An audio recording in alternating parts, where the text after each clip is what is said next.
Not a penny. Not a penny. Not a single solitary penny. Let them go to the poorhouse. Let them go to the poorhouse. That's where they belong, and that's what I pay taxes for, and it costs enough. Don't you bother me, don't bother me. What's that? Die? Let them die. Let them die, it serves them right. It's a good thing. It will decrease the surplus population. Merry Christmas. Merry humbug. Everybody gone mad about a Merry Christmas. What right have they got to be merry? What reason have they got to be merry? They're poor enough. What is Christmas time but for a time for paying bills without any money? A time for finding yourself 1 year older and not $1 richer.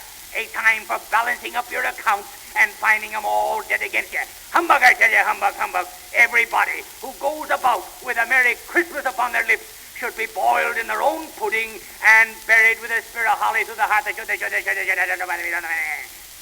Here, you. What are you doing with that shovel, eh? Coal? More coal.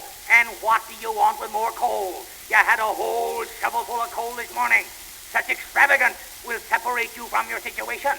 Go back and warm yourself by your candle. More coal. Yeah, humbug, humbug. There's my clerk.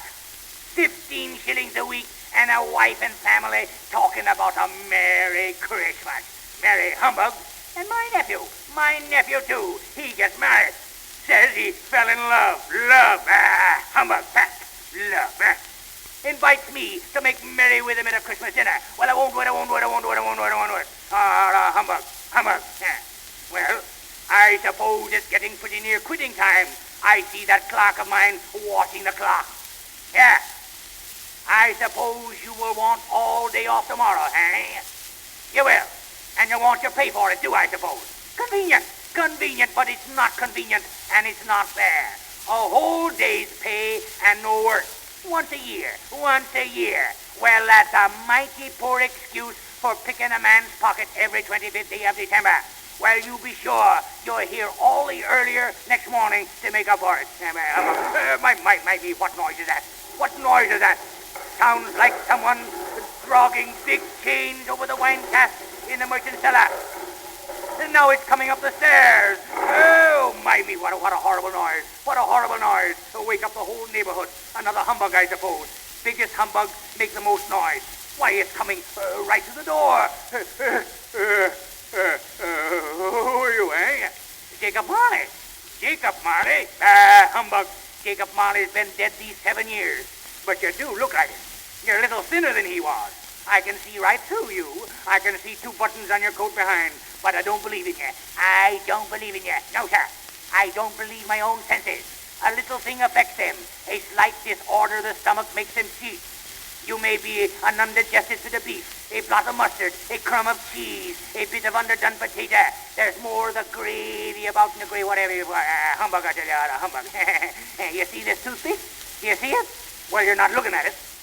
I have but to swallow that, and for the rest of my life be troubled by a legion of goblins, all of my own creation. Humbug, I tell you, humbug.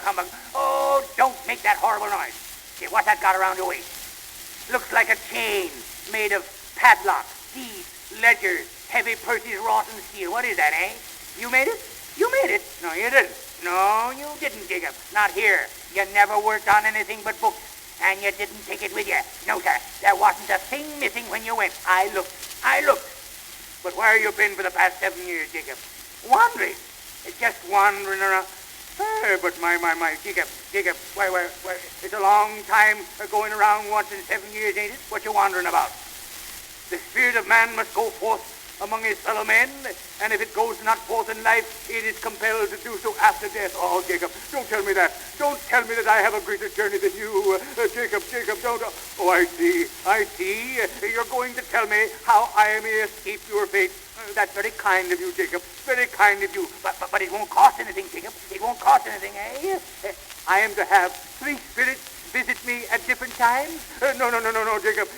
Have them all come at once. And save time, Jacob. Yes. Where are you going, Jacob? Goodbye, Jacob. Goodbye, Jacob. Goodbye.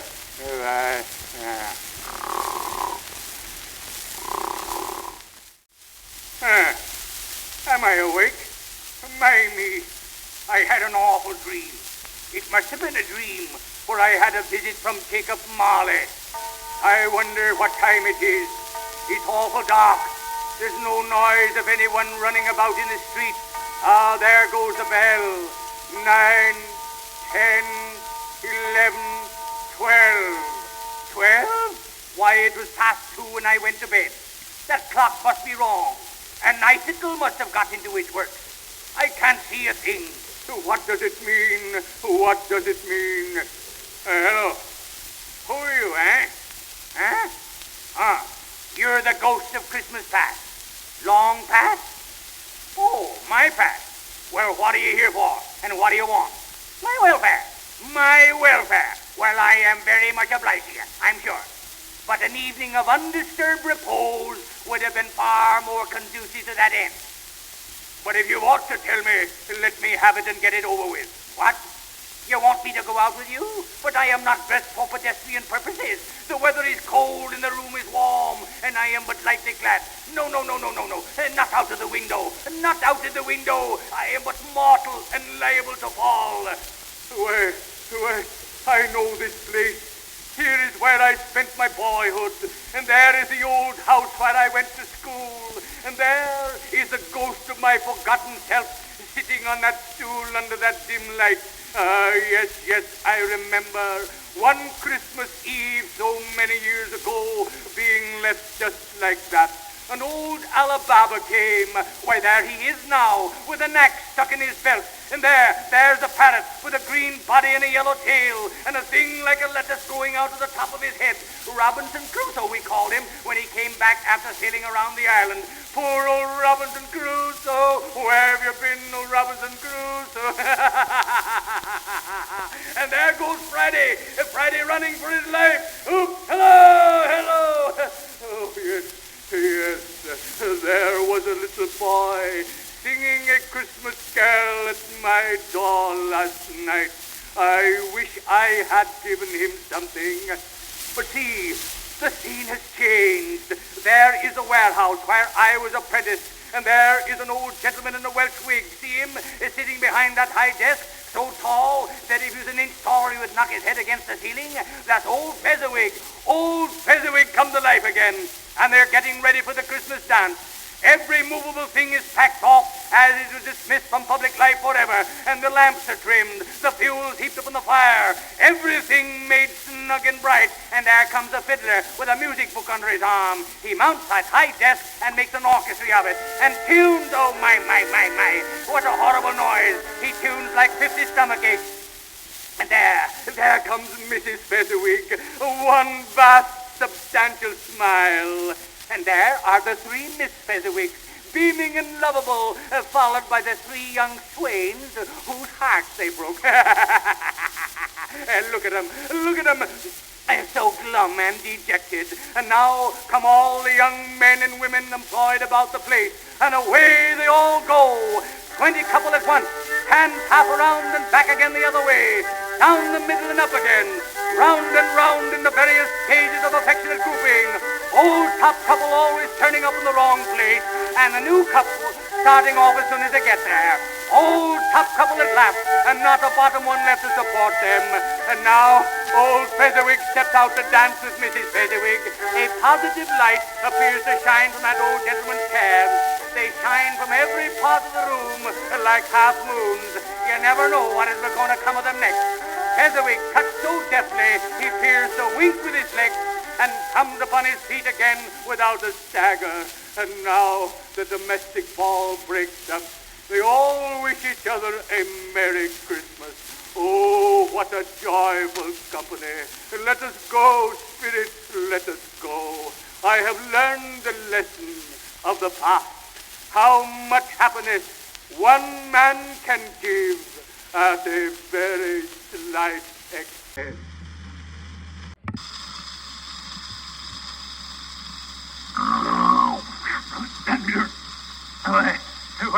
I must have been asleep.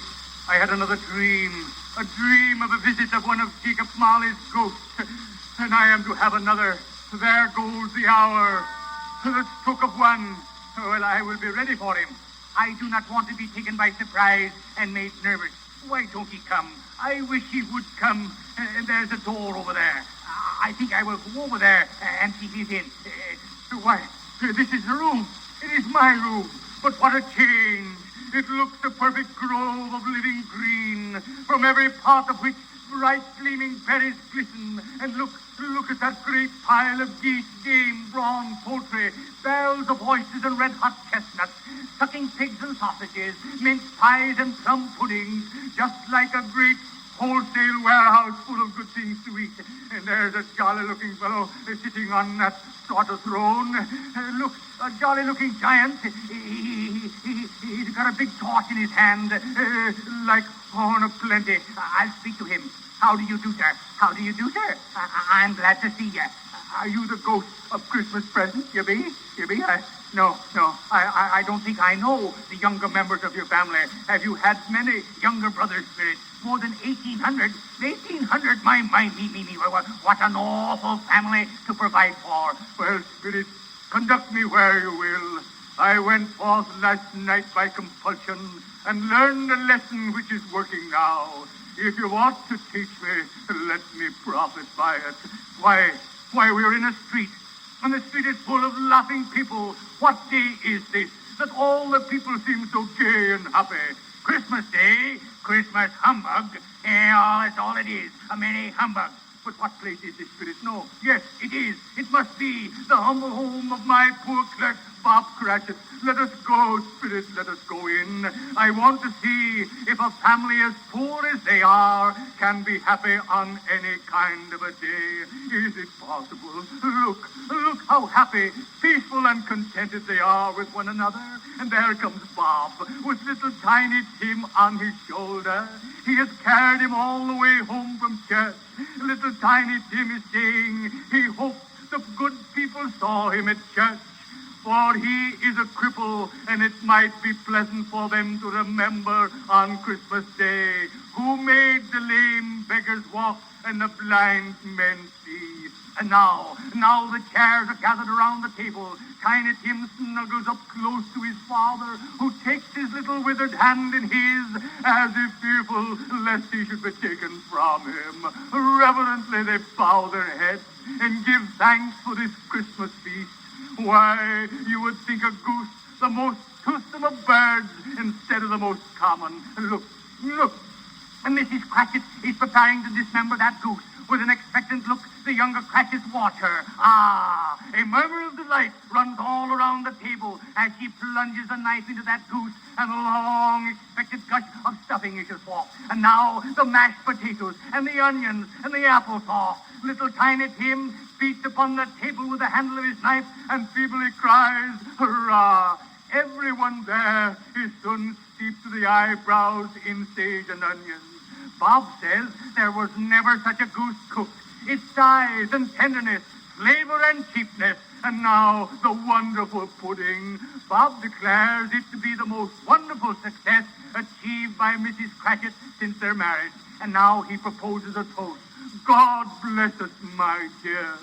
While little tiny Tim responds, God bless us, everyone. But look, Spirit, Bob is proposing another toast. To Mr. Scrooge, the founder of the feast. Long life to him, and a Merry Christmas and a Happy New Year. And this from the family of my poor clerk, who has underpaid, and I begrudged a little holiday. I wish now I had given him something.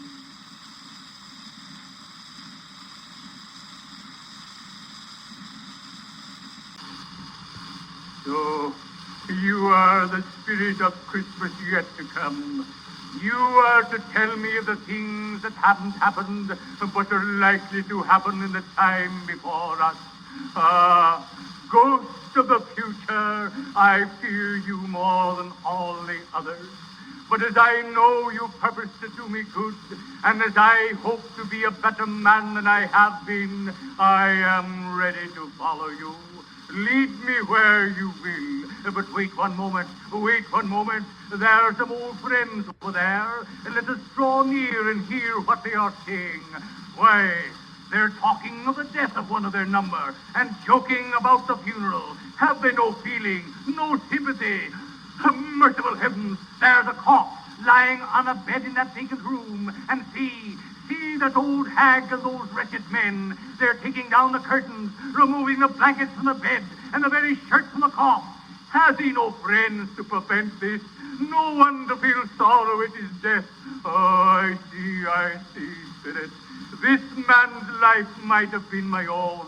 It points that way. Let us leave the wretched place. But in leaving it, I shall not forget its lesson, believe me. But see, tell me the name of the man we saw lying there. You cannot? A churchyard and a newly made grave, though a neglected gravestone. And now I shall know his name. I will wipe away the dirt from that stone, and I shall see the name. I shall know. Ebenezer Scrooge. No, Spirit. I am not the man I was. I am not the man I must have been but for this intercourse. Tell me, I yet may have an opportunity of wiping away that name. I will live in the past, the present, and the future. The spirit of all three shall strive within me. I will keep Christmas in my heart all the year. Do not leave me, Spirit. Do not leave me. Why, this is a bedpost. This bedpost is mine. The bed is mine. The room is mine. And best and happiest of all, the time before me is mine in which to make amends. Heaven and Christmas time be praised. I say it upon my knees, Jacob, upon my knees. But I am going to throw open the window and have a look outside. Bright sunlight, heavenly sky, glorious bells. I am merry as a schoolboy, as happy as an angel. I don't know what day it is. I say, boy, you in the Sunday clothes. What day is this, eh? Christmas Day. I haven't missed it. The spirits have done it all in one night. Say, boy, do you know if the portier's around the corner there, next door but one? You do? An intelligent boy. Do you know if the big prize turkey is there yet? The big one, not the little one. The one is nearly as big as you. It is a fine boy. It's a pleasure to talk to him. Well, you go and buy it. No. Go and buy it. Tell him to bring it here, and I will tell him where to take it. Come back with a man, and I'll give you a shilling. Come back in 5 minutes, I will give you half a crown. Look at that boy run. Look at him run. Here they come. Oh, what a fine bird. He never could stand upon his legs, that bird. No, sir. He'd snap them off like pipe stems, and you never could carry him. He's too heavy. You'll have to have a cab. It's twice the size of Tiny Tim. Now, you take it to Bob Cratchit, and don't you tell him who sent it. Joe Miller never made such a joke as sending to that turkey to Bob Cratchit to be. And now I am going to dress up and go to church. I am going to church, and then I will take dinner with that nephew of mine. Oh, I like to see his face when I come into dinner, and that dear little wife of his. And now I'm going to raise Bob Cratchit on the morrow. Yes, sir, I'm going to raise his wages and assist his struggling family. And dear little Tiny Tim, a Merry Christmas to everybody, a Happy New Year to all the world.